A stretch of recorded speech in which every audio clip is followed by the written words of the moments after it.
Olá, amigos! Neste vídeo vou contextualizar a vergonha inconsciente que o povo brasileiro tem da sua própria honestidade. E o que é pior, se tem vergonha de ser honesto, também tem de declarar o seu apoio a pessoas justas e honestas.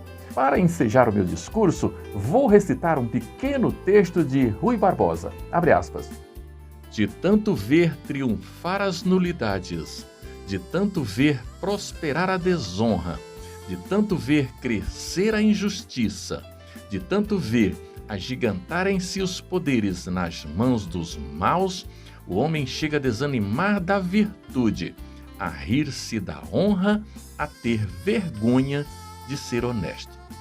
Sobre as eleições deste ano, devo dizer que eu não acredito totalmente nas pesquisas de opinião, sem desmerecer, é claro, os institutos de pesquisas. Não, isso não. Acontece que nem todos os entrevistados dizem a verdade aos seus entrevistadores. Por exemplo, em 2018, eu tinha vergonha de admitir minha intenção de voto em Bolsonaro, por se tratar de um sujeito sem histórico como parlamentar, sem projeto de governo, um analfabeto funcional, sem chance, um zero à esquerda, tanto que provou isso na prática. Estou convencido que se as eleições fossem hoje, o Dr. Sérgio Moro teria 20% dos votos. Especialmente porque os 37% que dizem não saberem quem votar, na verdade sabem sim, mas se negam a dizer. Todavia, quando o eleitor estiver a sós na urna de votação, o seu bom senso falará mais alto. Eu duvido que, em se tratando de pessoa do bem, decida votar em Lula ou Bolsonaro, tendo o Dr. Sérgio Moro como opção. Um candidato blindado à corrupção, ou seja, incorruptível, tudo que o brasileiro sempre sonhou ter no governo. Agora, aquele eleitor que tem paixão ensandecida pelo seu candidato, esse não tem jeito, é caso perdido. Mas, para toda nossa sorte, esse público em particular não é maioria para vencer o bem, a justiça, a ordem. Os brasileiros, em quase a sua totalidade, repudiam veementemente a corrupção, quase sempre orquestrada pelos políticos e com a leniência do STF. Mas, se repudiam, por que não tomam a atitude certa quando têm a oportunidade como agora? O brasileiro passa a vida toda reclamando da vida precária que leva e culpa, com razão, a má gestão dos políticos. Como se não bastasse, o STF derruba a prisão em segunda instância e anula todas as condenações e processos contra Lula, tornando-o elegível. E o problema não é somente com relação ao Lula. Atitudes como essas nos revelam um problema ainda muito mais grave, porque abre caminhos para uma multidão de corruptos e corruptores, ou seja, arrasa o país inteiro. Pois muito bem, você agora tem a chance de dar o troco, ou seja, devolvendo o tapa na cara que cada um dos ministros do STF tem dado em cada um dos brasileiros com seus arroubos jurídicos. Como fazer isso?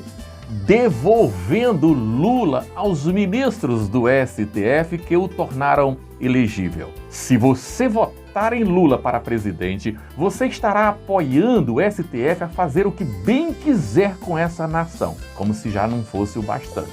Deixa eu lhe fazer uma pergunta pragmática. Se você fosse empresário, você empregaria uma pessoa que tenha votado no Lula depois de tudo? E isso se aplica também aos eleitores de Bolsonaro. É claro que, em tese, o problema de Bolsonaro é menos grave, porque Bolsonaro ainda não foi condenado a nada pela justiça. De modo que um leigo há de pensar que este Bolsonaro não tem problema nenhum com corrupção. Ora, se não tem, então por que ele, Bolsonaro, destruiu todos, eu disse todos os mecanismos de combate à corrupção, incluindo a Lava Jato? Isso por si só se configura em confissão de crime, especialmente porque esse tipo de atitude se assemelha com o que faz o STF. Para proteger Lula, o STF destrói todo o país. Igualmente, Bolsonaro, para blindar a si e aos seus, ele destrói o país inteiro. Em 2018, o único alicerce no qual Bolsonaro se apoiou para se eleger, a Lava Jato.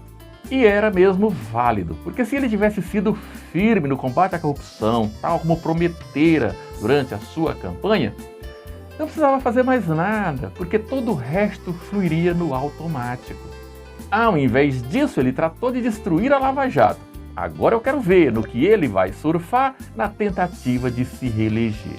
Talvez indo ao Nordeste inaugurar trechos de uma obra inacabada, cuja iniciativa da obra não é dele e que estava previsto gastar 4 bilhões, mas já se foram 14. Ou, quem sabe, concedendo mais de 33% de aumento aos professores da rede pública. Os professores, é claro, merecem ganhar até mais que isso, porém não é assim que se distribui remuneração salarial. Não há aumento de salário que seja suficiente para melhorar a qualidade dos serviços. Esse aumento de salário puramente eleitoreiro resultará em demissão na mesmíssima proporção do aumento, de modo que as duas classes perderão, os alunos e os professores. Um líder de verdade não dá esse tipo de tiro que acerta tanto no pé dele quanto no pé dos outros. Por fim, segura essa. O doutor Sérgio Moro deixou o governo para não ser conivente a um presidente leniente à corrupção.